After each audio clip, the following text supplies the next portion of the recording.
Welcome to TVS match anatomy. কি অদ্ভুত ব্যাপার, 2010 সাল এবং সেই সাউথ আফ্রিকার মাটিতে উদ্বোধনী ম্যাচে মুখোমুখি হয়েছিল সাউথ আফ্রিকা এবং মেক্সিকো। 1-1 গোলে কিন্তু ড্র হয়েছিল ম্যাচটি। ঠিক এতগুলো বছর পর 2026 সালে এসে ম্যাচটি অনুষ্ঠিত হলো, অর্থাৎ উদ্বোধনী ম্যাচ হলো মেক্সিকোতে। আবারও মুখোমুখি হলেন উদ্বোধনী ম্যাচে সাউথ আফ্রিকা এবং মেক্সিকো, বাট সিনারিওটা একেবারেই আলাদা। 2-0 গোলে এগিয়ে গেল মেক্সিকো। প্রিয় দর্শক, আরেকবার আমন্ত্রণ। আমি সঙ্গে রয়েছি মো, আর আমার সঙ্গে রয়েছেন আমার ভীষণ ভালোবাসার senior sports journalist and analyst, ভীষণ প্রিয় এম কায়সার। হ্যালো। আপনি থাকলে আমি একটা অন্যরকম এনার্জি পাই। কেমন আছেন? থ্যাংক ইউ মু। এইতো আই এম সরি যে আমি প্রথম ম্যাচটা দেখেছি, সেকেন্ড ম্যাচটা আমার দেখা হয়নি। আমি সাউথ কোরিয়ার ম্যাচটা মিস করেছি, কারণ সকাল 8টায় ঘুম থেকে ওঠা সম্ভব ছিল না, সো সেটা আসলে দেখা সম্ভব হয়নি। সো দুটো ম্যাচ নিয়ে আপনার কাছ থেকে আমি পর্যালোচনা জানবো। একদম ফার্স্ট ম্যাচ নিয়ে শুরু করতে চাই, যেটা শুরুতে বলছিলাম 2010-2026 16টি বছর, এবং কিভাবে আসলে আপনার ইকুয়েশনটা বদলে গেল। ধন্যবাদ মৌ। খুব বিনিদ্র রজনী কাটছে, কারণটা হলো যে রাতের বেলা ম্যাচ দেখে পরের দিন সকাল ঘুমানোর উপায় নেই, পরের দিন সকালবেলা উঠে আবার ম্যাচ দেখতে হচ্ছে, তারপরে প্রোগ্রাম করতে হচ্ছে। সো খুবই টাফ একটা সময় যাবে, বাকি 39 দিন বুঝতেই পারা যাচ্ছে। আর আপনি যেভাবে বলছিলেন যে হ্যাঁ, একেবারে কি কোইন্সিডেন্স একটা মিলে গিয়েছে যে সাউথ আফ্রিকার মাটিতে যে বিশ্বকাপটা হয়েছিল 2010 সালে, সেখানেও সাউথ আফ্রিকা এবং মেক্সিকো উদ্বোধনী ম্যাচে মুখোমুখি হয়েছিল, সে ম্যাচটা ড্র হয়েছিল। এবার একই রকম ভাবে খুব সম্ভবত সেই জিনিসটা মনে রেখেছিল বলেই মেক্সিকো ফিফাকে বলেছিল যে আমরা সাউথ আফ্রিকাকে এবার আমন্ত্রণ জানাতে চাই বা প্রথম ম্যাচে মুখোমুখি হতে চাই, এবং সেই ম্যাচটা তারা জিতে নিয়েছে, বেশ ভালোভাবে জিতেছে। 2-0 গোলে তারা জিতেছে। এই ম্যাচে গোলের সুযোগটা যে খুব বেশি তৈরি করতে পেরেছিল সাউথ আফ্রিকা তা কিন্তু না, কিন্তু 2-0 গোলে সাউথ আফ্রিকা মেক্সিকো যে ম্যাচটা জিতেছে সেখানে 9 মিনিটে তারা একটা গোলে এগিয়ে গিয়েছিল।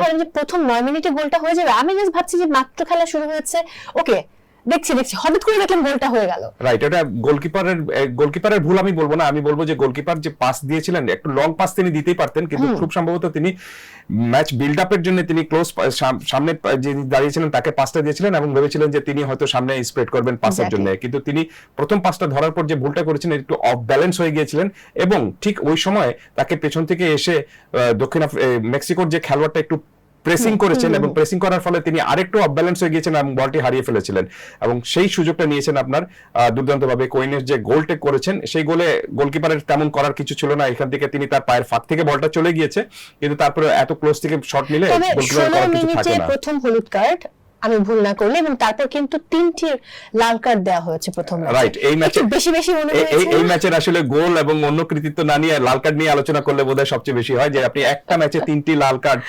একটু মনে করে দিই প্রথম ম্যাচে, রাইট, এবং প্রথম ম্যাচে একটু মনে করে দিই আপনাকে 2022 সালে কাতার বিশ্বকাপে পুরো টুর্নামেন্ট জুড়ে আপনি লাল কার্ড হয়েছিল কিন্তু 4টি, আর এখানে একটি ম্যাচেই আপনি 3টি লাল কার্ড হয়ে গেছে প্রথম ম্যাচে। দ্যাট মিন্স লাল কার্ডের রেকর্ড কিন্তু হতে যাচ্ছে এখানে এই বিশ্বকাপে, কোনো সন্দেহ নেই। লাল কার্ড দেখে হয়তো মনে হতে পারে যে রেফারি খুব কড়া মেজাজের ছিলেন, তিনি সেরকম ভাবে ম্যাচটা পরিচালনা করেছিলেন খুব শাসনভাবে, তা কিন্তু না। আমি যেটা দেখেছি যে 3টি লাল কার্ডের মধ্যে 2টি লাল কার্ড আপনি জেনুইন লাল কার্ড ছিল, কারণ প্রথম লাল কার্ডটা যেটা ছিল সেটা হলো যে আপনি 1-to-1 যখন কোনো প্লেয়ার হয়ে যাবে, তখন সেখানে যদি কোনো কারণে ইনফ্রিঞ্জমেন্ট একটু চলে আসে, বা আপনি তাকে যদি ধাক্কা দিয়ে ফেলে দিলেন অথবা আপনি শারীরিক বল প্রয়োগ করে তাকে সেখান থেকে গোলের সুযোগ থেকে অপরচুনিটি থেকে তাকে নষ্ট করে দিলেন, সেটা হলে আপনি সেখানে লাল কার্ড হয়ে যায়, সেটা একদম জেনুইন লাল কার্ড ছিল, কোনো সন্দেহ নেই। আর দ্বিতীয় লাল কার্ডটাও কিন্তু আপনার যেটা হয়েছে জায়ারে যেটা পেয়েছে সেটা আপনি 84 মিনিটে বোধ হয়, সেটাও আপনি জেনুইন লাল কার্ড, কারণটা হলো যে তিনি চড় বসিয়ে দিয়েছিলেন প্রতিপক্ষের গালে, এবং ওটা আপনি টেলিভিশনে দেখা যায়নি ওই সময়। কারণটা হলো যে বল তখন তার কাছে ছিল না। আপনি একটা জিনিস দেখবেন যে এটা ফুটবল হলো পিং পং বলের খেলার মতো, আপনি বল যেখানে যায় আপনি ক্যামেরার চোখ কিন্তু সেদিকে থাকে, রেফারি কিন্তু সেদিকে থাকেন। রেফারি সেটা বুঝতে পারেননি, পরে রেফারি ভারে গিয়েছিলেন, ভার দেখে তিনি ভিডিওতে দেখে তিনি অ্যানালিসিস করে দেখেছেন যে ইয়েস এটা রেড কার্ড হয়েছে, তিনি তাকে রেড কার্ডটা দিয়েছেন। লাস্ট যে লাল কার্ডটা মন্তেস যেটা পেয়েছেন আপনার মেক্সিকোর, আমি মনে করি যে ইটস টু হার্শ। ওটা লাল কার্ড না হলেও হয়তো হতো। খেলা 92 মিনিট হয়ে গিয়েছে, এবং সেই সময় তাকে যে ধাক্কাটা তিনি দিয়েছিলেন, সেই ধাক্কাটা আমি মনে করি যে ওটা বল নিয়ন্ত্রণে রাখার জন্য, অথবা সেই ধাক্কার জন্য আপনি খুব পিছিয়ে হলে একটা হলুদ কার্ড হয়তো হতে পারতো, কিন্তু রেফারি আমার কাছে মনে হচ্ছে যে একটু সমতা রক্ষার জন্য খুব সম্ভবত করেছেন। নিজেদের গ্রাউন্ডে খেলা, নিজেদের মাটিতে, অন্যরা কি বলবে যে অপরপক্ষ প্রথম ম্যাচে 2টো লাল কার্ড খেলো, তাহলে ওই ব্যালেন্স করার জন্য মতো নিজের টিমকে না, রেফারি কিন্তু আবার মেক্সিকোর ছিলেন না, রেফারি ছিলেন আপনার ব্রাজিলিয়ান রেফারি ছিলেন, তিনি খুব কড়া মেজাজে পুরো ম্যাচটা খুব ভালোভাবে পরিচালনা করেছেন। আমার কাছে মনে হচ্ছে না যে মানে এই 3টি লাল কার্ড দেওয়ার কারণে তাকে খুব কড়া মেজাজের কোনো কিছু, বা আপনি খুব বেশি শাসন মানে এক ধরনের একটু শাসন করার টেন্ডেন্সি নিয়ে নেমেছেন, তা প্রথম কিন্তু ইয়েলো না। কার্ডটা নিয়ে আপনি কি বলবেন? 16 মিনিটে ইয়েলো কার্ডটাকে দরকার ছিল? ইয়েলো কার্ডটা দেখুন, এটা রেফারি যদি মনে করে থাকেন যে আপনি এটা ইয়েলো কার্ডের মতো হয়ে থাকে, এখন referee is the boss of the match, তিনি যদি মনে করে থাকেন যে না এটা ইয়েলো কার্ডের মতো পড়েছে, তাহলে এটা মেনে নিতে দেওয়া যেতে পারে। ইয়েলো কার্ড তেমন বড় কোনো জটিলতা তৈরি করে না, কিন্তু রেড কার্ডটা যখন হয়ে যায় তখন আপনি সাথে সাথে একজন খেলোয়াড়কে হারিয়ে ফেলছেন। 11 জনের মধ্যে 2 জন খেলোয়াড়ই আপনার কাছে নেই তখন, এবং আপনি গোলে 2-0 গোলে পিছিয়ে রয়েছেন, ম্যাচেতে আপনি এমনিতেই হেরে গেলেন।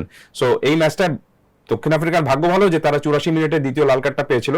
এটা যদি আরেকটু আগে হতো তাহলে ম্যাচে গোলের সংখ্যাটা কিন্তু বাড়তে পারত। হ্যাঁ, এটা হতে পারত। রাইট। আর পরের ম্যাচে যদি যাই, গত কালের দুটো ম্যাচই কিন্তু অনেকটা মানে প্রেডিক্টেবল ছিল, যেটা মানুষ বলেছে যে হ্যাঁ মেক্সিকো জিতবে অনেকটা এগিয়ে, অন্যদিকে সাউথ কোরিয়া জিতবে সেকেন্ড ম্যাচে, সেটাই কিন্তু হয়েছে। সাউথ কোরিয়াও কিন্তু পরের ম্যাচটাতে জিতে গেছে। সো পরের ম্যাচের প্রসঙ্গে যদি আমি পরের ম্যাচ নিয়ে আলোচনার আগে একটা জিনিস একটু যোগ করতে চাই, যে প্রথম ম্যাচটা আপনি রাউল জেমিনেজ যে গোলটি করেছেন সেটা না বললে কিন্তু আপনি দ্বিতীয় গোলটা যিনি করেছিলেন এক্সেলেন্ট কায়দায় একটা হেড দিয়ে গোল করেছেন। তার আগেই 1-0 গোলে এগিয়ে ছিল আপনার মেক্সিকো, কিন্তু তিনি তার যে গোলটা করেছেন সেই গোলটা শুধুমাত্র গোল না, এই গোলের পিছনে অনেক বড় একটা গল্প রয়েছে, একটা জীবনের গল্প রয়েছে। জীবনের গল্পটা কি? এই রাউল জেমিনেজ, তার বয়স 35 বছর, এর আগে 4টি বিশ্বকাপ খেলেছেন। মেক্সিকোর এখন পর্যন্ত তিনি কিন্তু সবচেয়ে হাইয়েস্ট গোলদাতা হিসেবে রয়েছেন তাদের আপনার ন্যাশনাল টিমের হয়ে, কিন্তু 4টি বিশ্বকাপে খেলে বেচারা একটা গোলও কিন্তু পাননি, এবং তিনি খেলেন স্ট্রাইকার পজিশনে। একটা দুঃখ কিন্তু তার থেকেই যাবে। সো সেই রাউল জেমিনেজ এই ম্যাচে এই গোলটি পেয়েছেন, এবং শুধুমাত্র যে এটার কারণে তাকে মানে এই গোলটার জন্য তিনি খুব বেশি আপনি উচ্ছ্বাস প্রকাশ করছেন তাও কিন্তু না। তার 2000 সালের ডিসেম্বর বা নভেম্বরে তিনি একটা অ্যাক্সিডেন্টে পড়েছিলেন খেলার মাঠের মধ্যে, হেড করতে গিয়ে একটু কোলাইডেড হয়ে গিয়েছিল, তখন তার স্কালে মাথার খুলিতে এক ধরনের সমস্যা তৈরি হয়েছিল, এবং ভাবা হচ্ছিল যে তিনি বোধহয় আর ফুটবল খেলতেই পারবেন না। কিন্তু তিনি তারপরে মাথার স্কালে তার একটা অস্ত্রোপচার করা হয়েছিল, সেই অস্ত্রোপচার করার পরে তারপরে তিনি কিন্তু ফুটবল খেলতে নামছেন। তিনি দেখবেন যে তিনি মাথার পিছনে একটা হেডব্যান্ড নিয়ে তিনি খেলেন, এবং তার স্কালটা সেই হেডব্যান্ড দিয়ে বাঁধা রয়েছে। তার মানেটা হলো যে মানে একসময় যে ফুটবল মাঠ তাকে মনে হচ্ছিল যে ফুটবল মাঠ থেকে তিনি আর খেলতে পারবেন না, বিদায় হয়ে যাবেন, সেই ফুটবল মাঠে কিন্তু তিনি আবার নেমেছেন, এবং যেখানে তিনি ব্যথা পেয়েছিলেন সেই হেড দিয়ে তিনি গোলটি করেছেন। এটি হলো একটি দিক, এবং আরেকটা দিকটা হলো যে এই আপনি জুন মাসে বিশ্বকাপ শুরু হয়েছে এবং মার্চ মাসে তার বাবা মারা গিয়েছেন। তো সবকিছু মিলে এক ধরনের একটা মানসিক অশান্তির মধ্যে তিনি ছিলেন, এবং সেখান থেকে তিনি মুক্তি পেয়েছেন যখন গোলটি করেছেন। গোল করার পর দু হাত উঁচু করে তিনি আকাশের দিকে তাকিয়ে বলেছেন, থ্যাংক ইউ ঈশ্বর। খুব সম্ভবত আমার কাছে দেখে পুরো জিনিসটা দেখে মনে হয়েছে যে জীবন আপনাকে অনেক সময় অনেক ধরনের সমস্যার মধ্যে বা বাধার মধ্যে ফেলবে, কিন্তু আপনি যে জিনিসটার সাথে, যে পেশার সাথে জড়িত, সেটা আপনাকে কিন্তু ঠিকই ফিরিয়ে দেবে। ঠিক একই রকম ভাবে ফুটবল আমার কাছে মনে হচ্ছে যে রাউল জেমিনেজের এই গোলটা আসলে অনেক বড় একটা তার জীবনের গল্প, এবং এটা তাকে অনেক অনেক কিছু দিয়েছে। এক্স্যাক্টলি, এটা শুনে আমিও খুব অনুপ্রাণিত হলাম। ইটস ট্রু যে লাইফ তো খুবই কমপ্লিকেটেড, সেখানে কখনো কখনো সৃষ্টিকর্তা এমন কিছু দেয় যে আপনার সেই শূন্যতা হয়তো পূরণ হয়ে যায়, হয়তো পুরোপুরি হয় না, বাট কিছু একটা থাকে যেটা দিয়ে মানুষ বেঁচে থাকতে পারে। কারণ আপনি যেটা বললেন যে 4টা বিশ্বকাপ সে এর আগে খেলেছে, কিন্তু কোনো গোল সে পায়নি, গোল করতে পারেনি। এটাই বিশ্বকাপে তার প্রথম গোল, এবং এত দুর্দান্ত ভাবে, এবং তার বয়স 35, খুব সম্ভবত এটাই তার শেষ বিশ্বকাপ হতে যাচ্ছে, ডেফিনেটলি, সম্ভবত। সেকেন্ড ম্যাচ সাউথ কোরিয়া এবং চেক রিপাবলিক, বেশিরভাগ মানুষই কিন্তু প্রেডিক্ট করেছে যে সাউথ কোরিয়াই ভালো করবে, এবং সেটাই হয়েছে। 2-1 গোলে তারা জিতেছে ম্যাচটি। সেই ম্যাচের প্রসঙ্গে যদি যাই, যদিও সকালবেলার ম্যাচ অনেকেই দেখেনি, আমি নিজেও দেখার সময় পাইনি, বাট এসে শুধুমাত্র হাইলাইটসটা দেখে বসে গেলাম। না, আমাকে পেশাদারিত্বের কারণে দেখতে হয়েছিল, এবং আপনি বলছিলেন যে ফেভারিট ছিল আপনি দক্ষিণ কোরিয়া ফেভারিট ছিল, তাতে কোনো সন্দেহ নেই, কিন্তু তারা প্রথম গোলটা হজম করে বসেছিল, তারা পিছিয়ে পড়েছিল, এবং আমার কাছে মনে হচ্ছে যে এটা পিছিয়ে পড়াটা তাদের জন্য কিন্তু নতুন কোনো কিছু না। আমি একটু পরিসংখ্যানে যাচ্ছি, আপনি এখন পর্যন্ত বিশ্বকাপে সাউথ কোরিয়া 8টা ম্যাচ জিতেছে, 8টা ম্যাচের মধ্যে 4টা ম্যাচে কিন্তু তারা পিছিয়ে পড়ে তারপর কিন্তু জিতেছে, এবং 2-1 ব্যবধানে কিন্তু জিতেছে। অনেক মানে আপনার এই কোইন্সিডেন্স রয়েছে এখানে। তো পিছিয়ে পড়ে যে আপনি হেরে যাওয়া যায় না, এটা সাউথ কোরিয়া বোঝাতে পেরেছে খুব চমৎকার ভাবে, এবং তারা গোলটা কনসিড করেছিল খুব সম্ভবত 59 মিনিটে, এবং 67 মিনিটে গোলটা তারা শোধ করতে পেরেছে, এবং যে কায়দায় তারা গোলটা শোধ করেছে সেটা কিন্তু এখন পর্যন্ত এই বিশ্বকাপের আমার কাছে মনে হচ্ছে সবচেয়ে সুন্দর গোল। কি কারণে সবচেয়ে সুন্দর গোল? কারণটা হলো যে 25 পাসের মধ্যে কিন্তু তারা এই গোলটা করেছে, অর্থাৎ 25টা পাস পাস তারা নিজেদের মধ্যে আদান প্রদান করে তারপর সেখানে গোলটা করেছে। এই 25টা পাসের সময় প্রতিপক্ষ কিন্তু তাদের বল টাচ করতে পারেনি। তার মানে আপনি চিন্তা করেন যে পুরো মাঠটাকে যদি আপনি একটা মানে জ্যামিতির হিসাবে দেখেন, আপনি বল এদিকে যাচ্ছে এই যে এরকম ভাবে পাসিং করে, এই যে পাসিং সিঙ্ক্রোনাইজ করে তারা এই গোলটা করেছে। এবং এটা এই যে 25টা পাস সিঙ্ক্রোনাইজ করে যে গোলটা করাটা, এটা একটা রেকর্ড হয়েছে যে এটা আপনার দীর্ঘস্থায়ী বা দীর্ঘ মানে পাসিং এর যে রেকর্ডটা, সেই রেকর্ডে এটা পঞ্চম। 1966 সালের বিশ্বকাপ পর থেকে এখন পর্যন্ত এটা আপনার পাসিং সিঙ্ক্রোনাইজারের মধ্যে আপনার এটা 25 পাসের মধ্যে সবচেয়ে দীর্ঘতম, মানে পঞ্চম দীর্ঘতমের মধ্যে পড়েছে কিন্তু এটা। সো এটা এক্সেলেন্ট একটা গোল হয়েছে, কোনো সন্দেহ নেই। ফুটবল যে একটা আসলে টিম গেম, এই গোলটা কিন্তু সেটাই প্রমাণ করে দিতে পারে কি। আর তারা গোল করার পর আরো কয়েকটা সুযোগ তারা পেয়েছিল, কিন্তু চেক রিপাবলিকের গোলকিপার যিনি ছিলেন তিনি এক্সেলেন্ট গোলকিপিং করেছেন এই পুরো ম্যাচে। নাহলে আপনি এই ম্যাচের স্কোর লাইনটা কিন্তু 4-1 হতে পারতো বা 5-1 হতে পারতো। একাই শুধুমাত্র সন, যিনি আপনি দক্ষিণ কোরিয়ার অধিনায়ক, তিনি বেশ কয়েকটি সুযোগ তৈরি করেছিলেন। সন তো আসলে ওয়াও, তিনি কিন্তু এর আগেও 56 গোল করেছেন এই দলের হয়ে। সো তিনি থাকা মানে তিনি এই দলের পুরোপুরি এক্স ফ্যাক্টর, এবং তিনি লম্বা সময় অভিজ্ঞতা তার চমৎকার রয়েছে। এবং ডাগআউটে যিনি কোচ রয়েছেন তারও কিন্তু লম্বা সময় ধরে আপনার দক্ষিণ কোরিয়াকে পরিচালনা করার অভিজ্ঞতাটুকু রয়েছে। তবে একটা বিষয় আমি আপনাকে কনফার্ম করে দিতে পারি, সেটি হলো যে এই প্রথম যে আমরা যে দুটো ম্যাচ নিয়ে যে আলোচনা করছি, এই দুটো ম্যাচের 4টা দেশ নিয়ে যে আলোচনা করছি, এই 4টা দেশের কেউ কিন্তু বিশ্বকাপ জিতবে না। আপনি এটা নিশ্চিত থাকতে পারেন। এটা আমরা সবাই জানি। গতকাল আমি একটা ভিডিও বানিয়েছি, সেখানে আমি বলেছি যে আমার ধারণা হয় ফ্রান্স না হলে স্পেন এবারে বিশ্বকাপ নেবে। আমি জানি না, আমার বেশিরভাগ মনে হচ্ছে স্পেন নেবে, আর সেকেন্ড মনে হচ্ছে যে হয়তো ফ্রান্স নেবে। আমি ভুল হতে পারি, সেখানে হয়তো পর্তুগাল আসতে পারে, ইংল্যান্ড হতে পারে। বিশ্বকাপ আসলে হয় কি, বিশ্বকাপ আসলে প্রিডিক্ট করে কোনোদিন কিন্তু জেতা যায় না। আর বিশ্বকাপে একটা জিনিস আপনি দেখবেন যে আপনি মানে বড় সারির দলগুলো, বড় সারি বলতে আমি বোঝাচ্ছি যে র্যাঙ্কিং এ যারা এগিয়ে রয়েছে যে দলগুলো, তারাই কিন্তু জেতে। আপনি এখানে 48টা দেশ রয়েছে এবং নতুন অনেকগুলো দেশ খেলতে এসেছে, নতুন দেশগুলো একটাও জিতবে না, আপনি নিশ্চিত থাকতে পারেন। সো এখানে যে বড় যে দলগুলো যারা র্যাঙ্কিং এ এগিয়ে রয়েছে, যাদেরকে নিয়ে হট ফেভারিটের তকমা দেওয়া হয়, তারা ছাড়া বিশ্বকাপ কিন্তু অন্য কেউ জেতে না। আমি এই কারণে একটা লেখা লিখেছিলাম, সেখানে লিখেছিলাম বিশ্বকাপ বড়দের খেলা। আসলে অন্যান্য দলগুলো যে দেশগুলো যেগুলো রয়েছে, তারা এখানে পার্টিসিপেটর হিসেবে আসে এবং আপনার এই বড় দলগুলোর মধ্যে বা বড় দেশগুলোর যারা রয়েছে, যারা র্যাঙ্কিং এ এগিয়ে রয়েছে, তাদের মধ্যেই কিন্তু আপনার বিশ্বকাপের ট্রফিটা প্রায় সময় কিন্তু ভাগাভাগি হয়ে আসছে। সো আপনি যে দুটো দলের নাম বলেছেন, স্পেন এবং ফ্রান্স, তারা খুবই এগিয়ে রয়েছে এখানে। এবং আপনি যদি এই দু দলের মধ্যে থেকে একটাকে বাছাই করে নিতে বলেন আমাকে, তাহলে I will put my money on Spain. Oh great, এখানে কিন্তু মিলে গেল। আমি জানি না, আমার মনে হচ্ছে আমি গতকাল একই কথা বলেছি মামুনুল ইসলামকে, তার আগের দিন যখন আমাদের মানে প্রি ম্যাচ, ঠিক বলবো না এটাকে, আসলে শো শুরু হওয়ার আগে যে একটা প্রি শো করেছিলাম আমরা, মানে ম্যাচ শুরু হওয়ার আগে একদিন আগে থেকে, তখন ওনাকে আমি এই কথা বলেছি যে আমার কেন যেন মনে হচ্ছে, আমার সিক্স সেন্স বলছে বা আমার গাট ফিলিংস বলছে স্পেন এবার বিশ্বকাপ নেবে। ভুল হতে পারি, একদম শেষে 40 দিন পরে গিয়ে আমরা সেটা হিসেব করব না। তাহলে আর্জেন্টিনা এবং ব্রাজিলের সমর্থক যারা বাংলাদেশে রয়েছেন, তারা নিশ্চয়ই আপনার আমার বিরুদ্ধে এখন কিন্তু মিছিল শুরু করবেন, এবং যে কোনো কিছু হয়ে যাওয়া সম্ভব। এবং আমি কালকে অনেক গালি খেয়েছি কমেন্টে, বাট ইটস ওকে। আমরা আবার পরের ম্যাচে চলে যাই। আজকের দিনেও কিন্তু দুটো ম্যাচ হচ্ছে, এবং সেখানে যে ফার্স্ট ম্যাচ রয়েছে কানাডা ভার্সেস বসনিয়া এবং হার্জেগোভিনা, এই ম্যাচ নিয়ে আপনার কি মন্তব্য? না, এখানেও আপনি এটাও আপনার জাস্ট এই দলগুলো খুব আপনার সেকেন্ড রাউন্ডে যদি যেতে পারে, তাহলে আমার মনে হয় যে খুবই একটা আশ্চর্যজনক ঘটনা হবে। এই দুটো দলের কোনো দলই কিন্তু আপনি সেকেন্ড রাউন্ডে যাবে না। তারা জাস্ট শুধু পার্টিসিপেটরি দল হিসেবে এখানে খেলতে এসেছে, এবং আয়োজক দল হিসেবে কানাডা এখানে খেলছে। কানাডার ফুটবল ইতিহাস তেমন শক্তিশালী কোনো কিছু না। আর এর পরের ম্যাচটা যেটা রয়েছে আপনার আয়োজক হিসেবে আমেরিকাও মাঠে নামছে। সো দুদিনের মধ্যে প্রথম দুদিনে আপনি 3 আয়োজক মাঠে নেমে যাচ্ছে, এবং এই 3 আয়োজকদের সঙ্গে যারা খেলছে, এবং এই 3 আয়োজকের কেউ কিন্তু আপনার বিশ্বকাপের পরবর্তী রাউন্ডে বা আপনি কোয়ার্টার ফাইনালে কোয়ালিফাই করার মতো তেমন কোনো শক্তিশালী দল না। সো আমার মনে হয় যে এরা যা শুধুমাত্র আপনার পার্টিসিপেটরি দল হিসেবে এখানে খেলতে এসেছে। আর যদি আপনি সরাসরি হিসাব করেন, আমার কাছে মনে হচ্ছে যে বসনিয়া হার্জেগোভিনা এবং কানাডার মধ্যে তেমন শক্তির তেমন কোনো পার্থক্য নেই। ইন্ডিয়া ফিফা র্যাঙ্কিং এ কানাডা হচ্ছে 30 পজিশনে, অন্যদিকে হচ্ছে বসনিয়া এবং হার্জেগোভিনা হচ্ছে 64 পজিশনে। আবার যদি একটু হেড টু হেড দেখি, এরা আসলে কখনো মুখোমুখি হয়নি।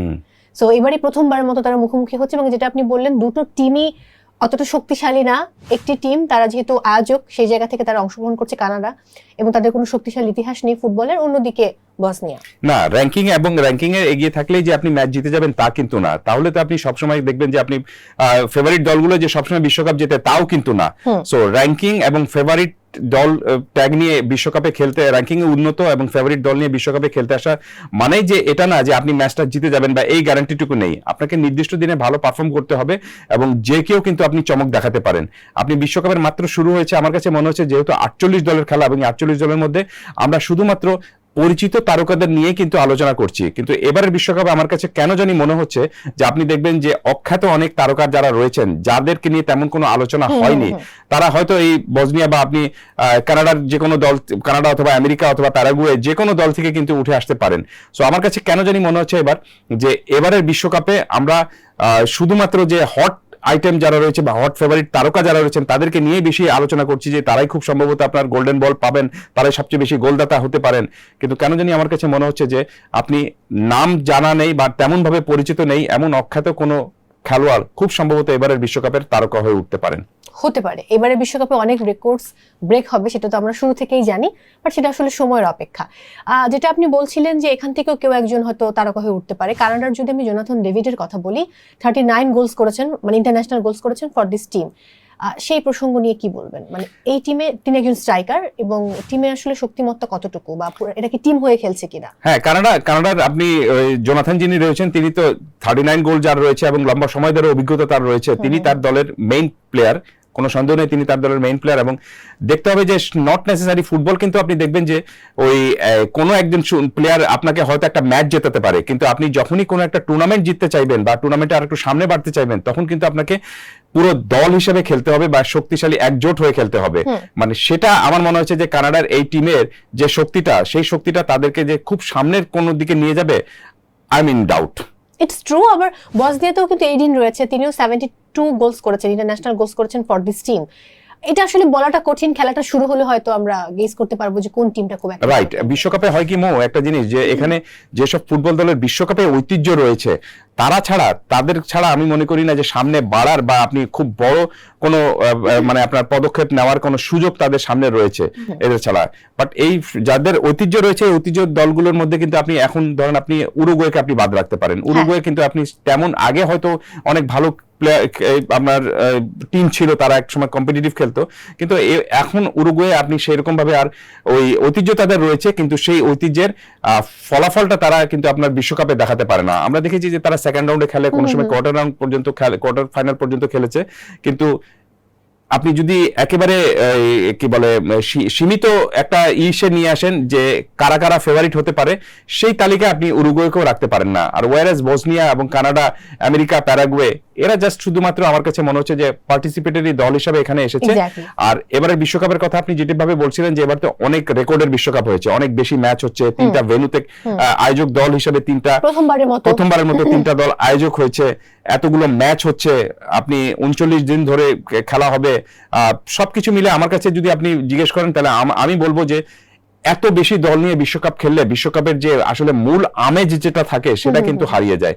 কারণ হলো যে বিশ্বকাপের এখানে অনেক দলগুলো রয়েছে যে দলগুলোকে আপনি বলতেই পারেন যে এদের বিরুদ্ধে এরা জিতবে একেবারে 100%। যেমন গত প্রথম ম্যাচে, মানে প্রথম দিনের দুটো ম্যাচেই কিন্তু তাই হয়েছে। রাইট। এবং এই বসনিয়া বা কানাডার বিরুদ্ধে যখন আপনি ব্রাজিল, আর্জেন্টিনা বা অন্যান্য দলগুলো যখন খেলবে তখন ধরেন আপনি তাদের জন্য জেতাটা খুব একটা কঠিন কোনো বিষয় হবে না। তারপরেও বিশ্বকাপের সবচেয়ে বড় সৌন্দর্যটা হলো যে বিশ্বকাপ চমক দেখাতে ভালোবাসে, যেটা আমরা দেখেছিলাম গত বিশ্বকাপের প্রথম ম্যাচে আর্জেন্টিনা যে কে হারিয়ে দিয়েছিল সৌদি আরব, সেই আর্জেন্টিনা কিন্তু আবার বিশ্বকাপ জিতেছিল। সো বিশ্বকাপটা শুরু হয়েছে খুব একটা চমকহীন ভাবে, এবং আমার কাছে মনে হচ্ছে যে বিশ্বকাপটা শুরু হয়েছে লাল কার্ডের গল্প দিয়ে। হ্যাঁ, এবং সামনের সময়টায় লাল কার্ড বা এরকম যেন আর না হয়, আমরা যেন গোলের খেলা দেখতে পারি। গোলও হচ্ছে, আপনি দুটো ম্যাচে বেশ কয়েকটা গোল হয়েছে, এবং আমার কাছে মনে হচ্ছে যে এবারের এই বিশ্বকাপটা আপনি সেকেন্ড রাউন্ডে যাওয়ার আগ পর্যন্ত খুব একটা কম্পিটিটিভ হবে না। আমরা কানাডা এবং বসনিয়ার আমার মনে হয় যে লাইন আপটা দেখে নিতে পারি, সম্ভাব্য লাইন আপ কেমন হতে পারে।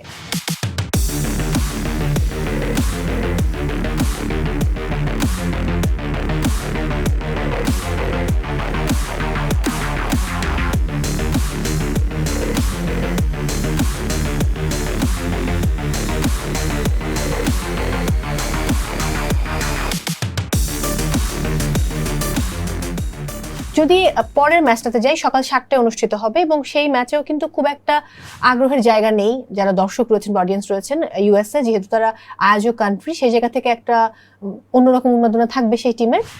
আর হচ্ছে প্যারাগুয়ে। সো এই দুটো টিম নিয়ে আপনার কি বলার আছে?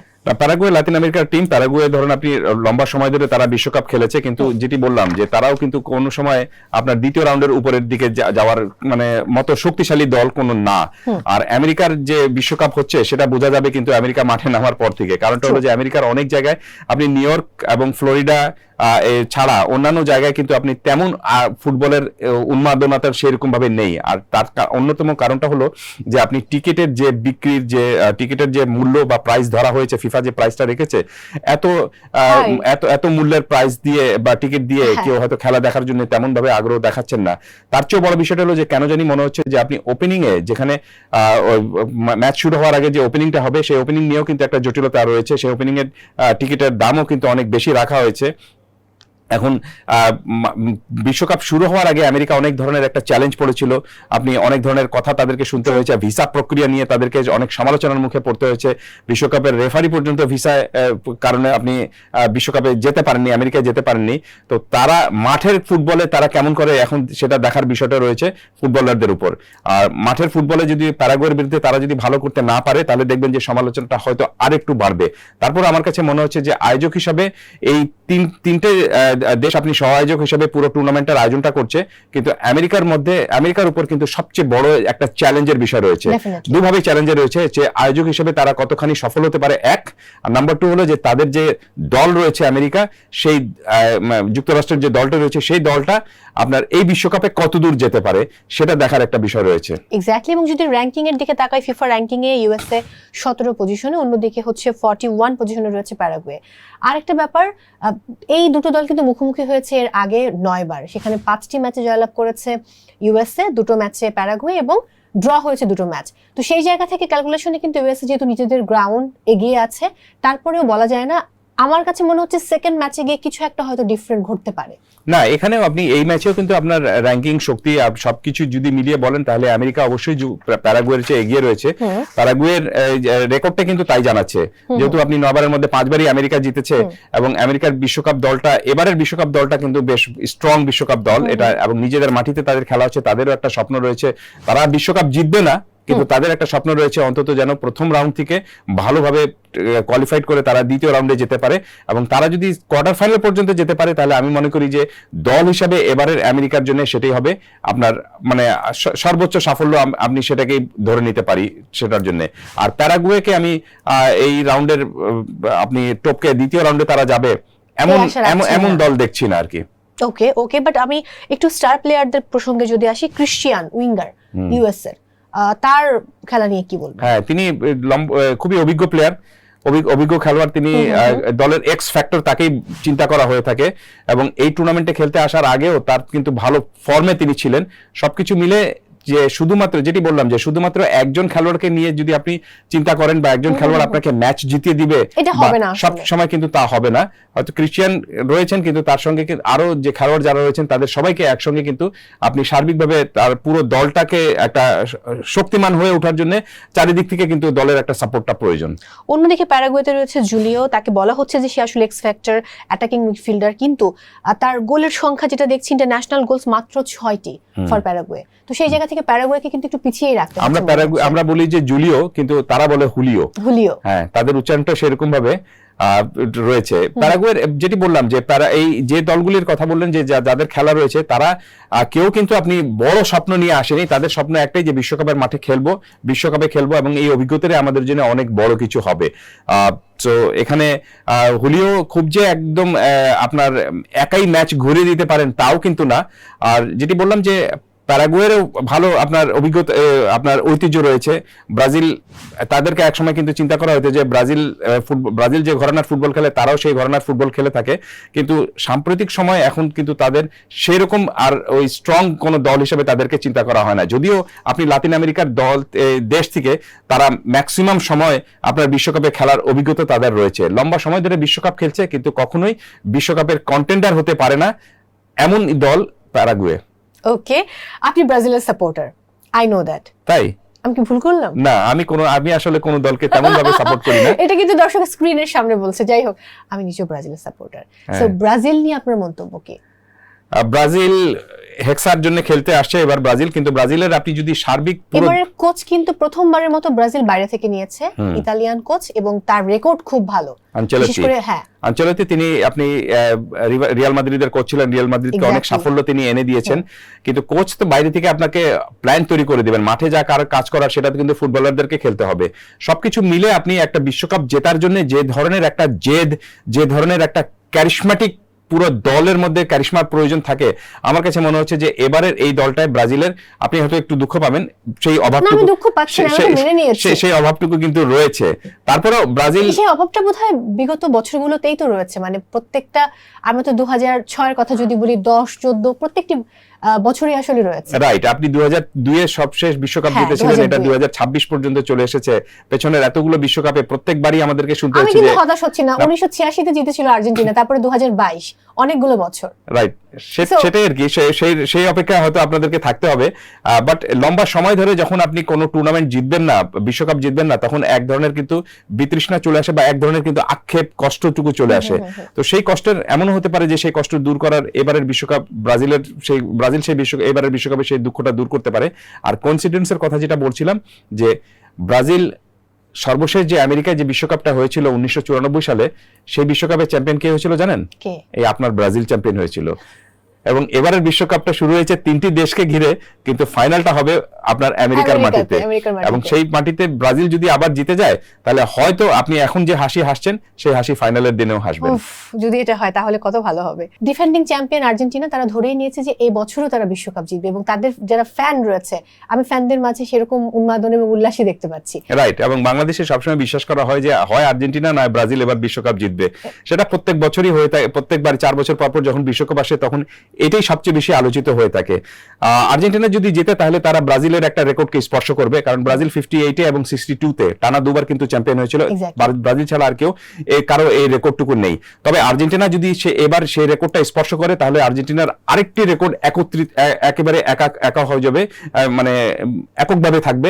সেটা হলো যে মেসির রেকর্ডটা, যে কোন অধিনায়ক কিন্তু, আপনি আর্জেন্টিনার ব্রাজিলের 58 এবং 62 অধিনায়ক কিন্তু আলাদা আলাদা ছিলেন, কিন্তু আর্জেন্টিনার কিন্তু আপনি কাতার বিশ্বকাপ জিতেছিলেন মেসি। এবারও যদি মেসি অধিনায়ক হিসেবে রয়েছেন, এবার যদি মেসি জিতেন, তাহলে ফুটবলের বিশ্বকাপে প্রথম অধিনায়ক হিসেবে তিনি টানা 2টো বিশ্বকাপ জেতার রেকর্ডটা অর্জন করবেন। কিন্তু মনে রাখতে হবে যে কন্টেন্ডার কিন্তু আরো অনেকে রয়েছেন। নেইমারও বিশ্বকাপ জেতেননি, পর্তুগালের ক্রিস্টিয়ানো রোনালদো কখনো বিশ্বকাপ জেতেননি, এবং খুব সম্ভবত এই বিশ্বকাপটা তাদের দুজনের জন্য শেষ বিশ্বকাপ হতে যাচ্ছে। ওয়ারেজ আর্জেন্টিনার হয়ে কিন্তু মেসি গত বিশ্বকাপটা জিতে এক অর্থে তার ক্যারিয়ারের একটা পূর্ণতা এনেছিলেন। খুব সম্ভবত তিনি এখন সেই পূর্ণতাকে আরো এমন জায়গায় পৌঁছে দিতে চান, যার নাম হলো ফুটবলে অমরত্ব। মোস্ট প্রবাবলি সেই অমরত্বের জন্যই তিনি এবারের বিশ্বকাপটাও খেলছেন। এইবারের বিশ্বকাপটা খেলাটাকে কি আপনি পজিটিভলি দেখেন নাকি negatively?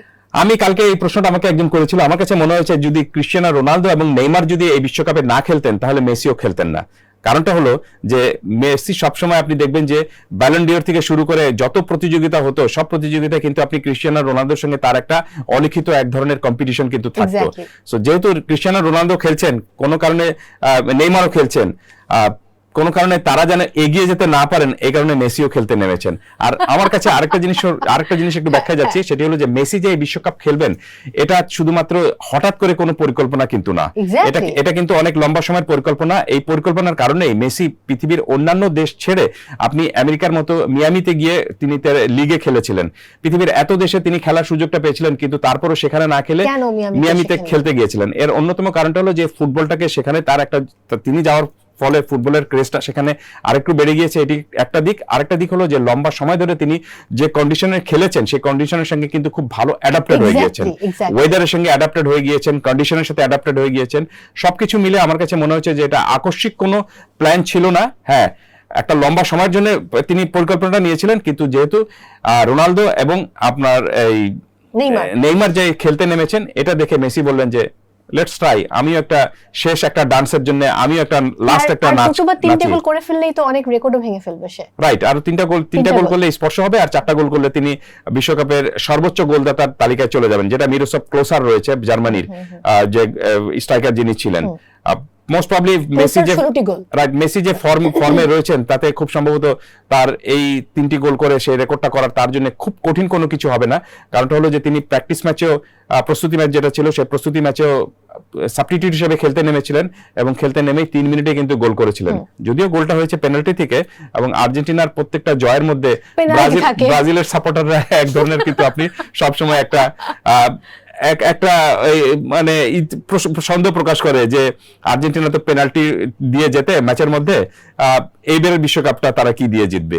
Exactly, thank you so much for coming. অনেক মজার আড্ডা হলো, অনেক ভালো থাকুন, হোপ ফর দ্য বেস্ট। শুভকামনা আপনার জন্য, দর্শকদের উদ্দেশ্যে কিছু বলুন। জি, সবাইকে বলছি যে ফুটবলটা আমরা ব্রাজিল আর্জেন্টিনা নিয়ে সমর্থন অবশ্যই করব, কিন্তু খেলাটা যেন ভালো মতো আমরা উপভোগ করতে পারি। আমরা সমালোচনা করব, আমরা আলোচনা করব, কিন্তু আমরা গলা চিপি করব না, এবং কখনোই আমরা এমন কোনো কিছু করব না যেটা ফুটবলের বা আপনি খেলার স্পিরিটের বাইরে চলে যায়। খেলার স্পিরিটের মানেটাই হলো যে সবাইকে একজোট করে একসঙ্গে উপভোগ করাটা। সো আমি মনে করি যে বাংলাদেশে ব্রাজিল আর্জেন্টিনার সাপোর্টার থাকবে, কিন্তু তারা যেন সমালোচনা করবেন, আলোচনা করবেন, সবই করবেন, কিন্তু মারামারিটা যেন না করেন। এক্স্যাক্টলি, সবাইকে অনেক অনেক ধন্যবাদ আমাদের সঙ্গে থাকবার জন্য। বিদায় নিচ্ছি আজকের মতো টিভিএস ম্যাচ অ্যানাটমি থেকে।